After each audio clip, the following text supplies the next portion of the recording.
बिस्मिल्लाहिर्रहमानिर्रहीम। Dear students, हम MCQs number 15 से स्टार्ट कर रहे हैं।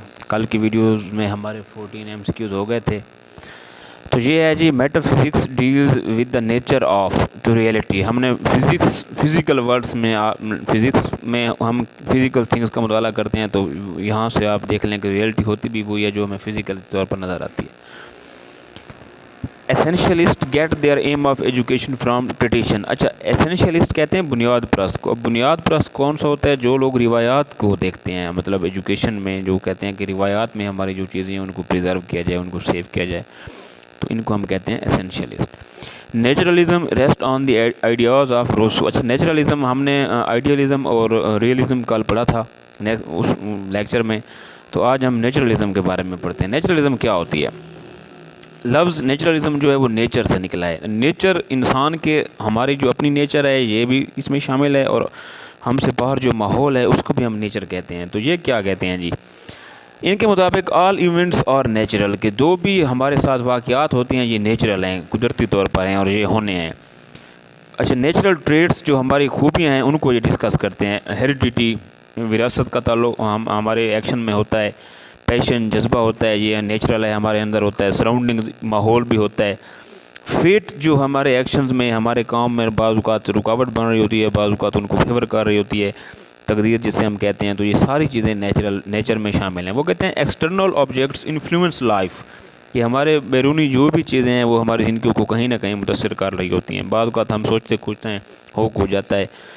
तो इसमें क्या होता है कि एक हमारी फेट वर्क कर रही होती है और दूसरा हमारी सोसाइटी और सराउंडिंग्स वर्क कर रही होती हैं। तो गॉड का जो प्लान होता है वो लार्जर स्कीम पर होता है, हमारा स्मॉलर स्कीम पर होता है। हमें चीज़ें हमारे अगेंस्ट लग रही होती हैं, बट एट द एंड वो हमारे फेवर में हो जाती हैं। तो ये नेचुरलिज्म क्या करते हैं? ये कहते हैं ऑल इवेंट्स आर नेचुरल, जो भी हो रहा है नेचुरल है। ये रोसू इसका एक बहुत बड़ा एडवोकेट था।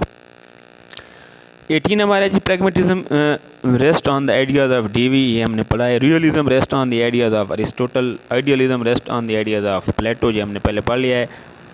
उसके बाद नेक्स्ट,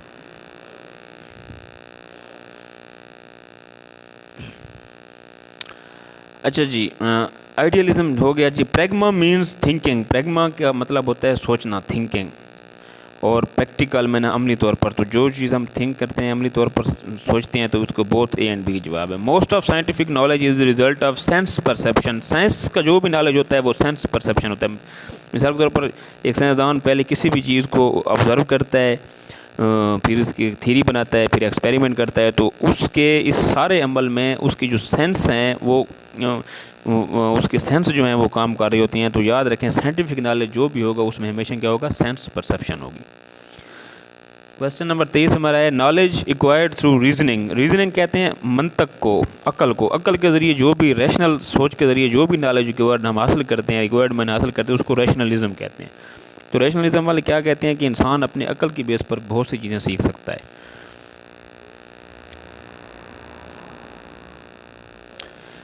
क्वेश्चन नंबर 23 है हमारा जी, नॉलेज एक्वायर्ड थ्रू। अच्छा, ये हो गया in intuition. Knowledge is acquired by revelation. ये रेवलेशन लफ्ज़ है, इसको नज़ूल भी कहते हैं। इसको इन्नेट एक इंसान की कैपेसिटी होती है कि बाज़ औक़ात बहुत लोग बहुत ज़्यादा ज़हीन होते हैं, तो वो किसी भी चीज़ को इन्नेट उनमें एक कैपेसिटी होती है, सॉल्व कर लेते हैं प्रॉब्लम को। तो ये रेवलेशन हो गया।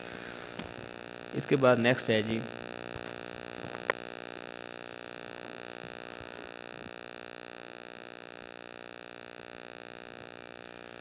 अच्छा जी, क्वेश्चन नंबर हमारा है 25, सीकिंग एक्सपर्ट ओपिनियन। किसी माहिर से जब आप राय लेते हैं, is a source of knowledge called authority. तो अथॉरिटी जो होती है, अथॉरिटी क्या होती है? एक इदारा है, इसमें एक हेडमास्टर है या कोई ऑफिसर है, तो वो अथॉरिटी है। तो उससे जब आप ओपिनियन लेते हैं तो ये अथॉरिटी में आ जाता है। Philosophy of education which emphasises ever lasting reality. अच्छा, एवर लास्टिंग का मतलब होता है हमेशा रहने वाली, रियलिटी होती है हकीकत।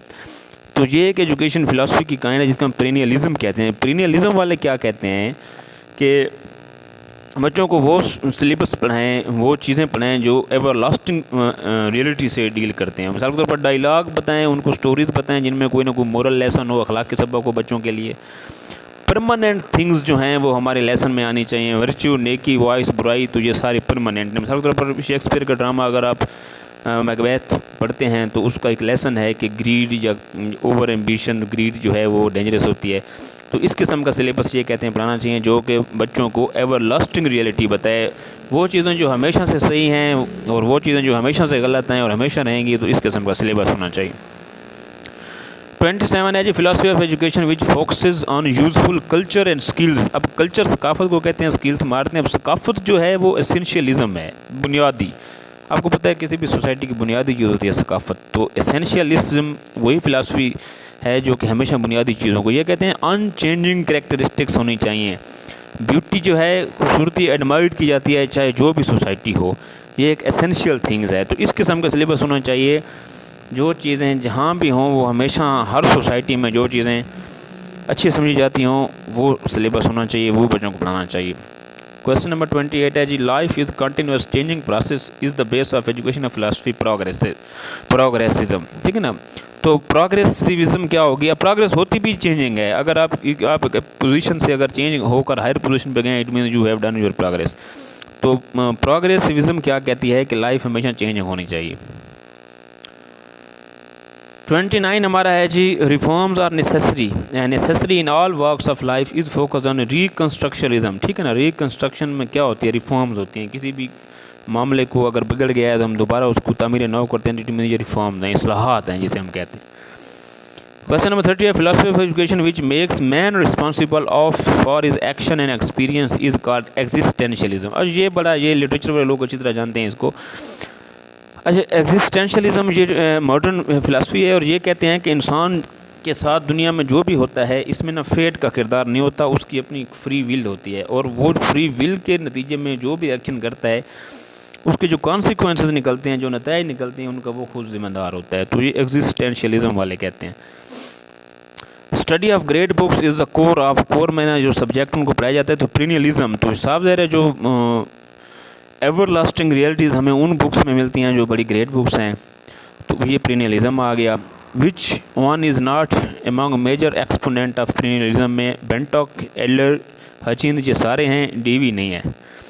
The school should be run on democratic lines is held by progressivism. तो ये क्या है? डेमोक्रेटिक लाइन से मुराद होता है कि स्कूल में हेडमास्टर ने अगर कोई नया काम करना है वो एक मीटिंग बुलाए, अपने तमाम असातिज़ा इकराम की राय ले, उसके बाद एक डिसीजनेबल। दो किस्म के स्कूल चलाने के दो किस्म के तरीके होते हैं। एक होता है डेमोक्रेटिक लाइन्स, एक होता है डिक्टेटरशिप वाला तरीका।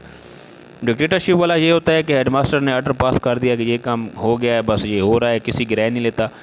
डेमोक्रेसी में क्या होता है? राय ली जाती है, जिस तरह वोट हम देते हैं इसी तरह वो अपने टीचर्स की राय लेता है और उसके बाद एक फैसले पर पहुँचता है, उसे हम कहते हैं डेमोक्रेटिक लाइन। इसके बाद जी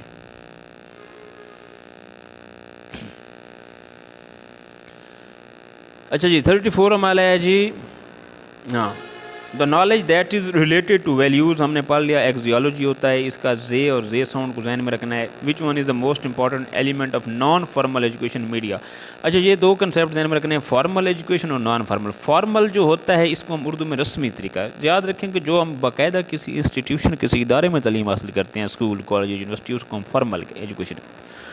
और जो हम डिस्टेंस लर्निंग प्रोग्राम मीडिया के ज़रिए, सोशल मीडिया के ज़रिए जो ऑनलाइन क्लासेस वगैरह होती हैं, ये हम मीडिया के ज़रिए करते हैं, इनको हम कहते हैं non formal education. Jean Paul Sartre, Heidegger, Kierkegaard ये फ़िलासफ़र्स हैं, ये एसोसिएटेड विद एग्जिस्टेंशियलिज्म के साथ इनका ताल्लुक़ है, जो मैंने अभी आपको बताया है। 37 है change in behaviour through experience learning. ये लर्निंग होती है, ये पहले लर्निंग वाले लेक्चर में हमने ये चीज़ अच्छी तरह डिस्कस की थी। और 38 है the term pragmatism is also called progressivism, भी इसको कहते हैं, जिसमें हमेशा प्रोग्रेस को ही फोकस किया जाता है। Thank you very much. अल्लाह हाफिज़।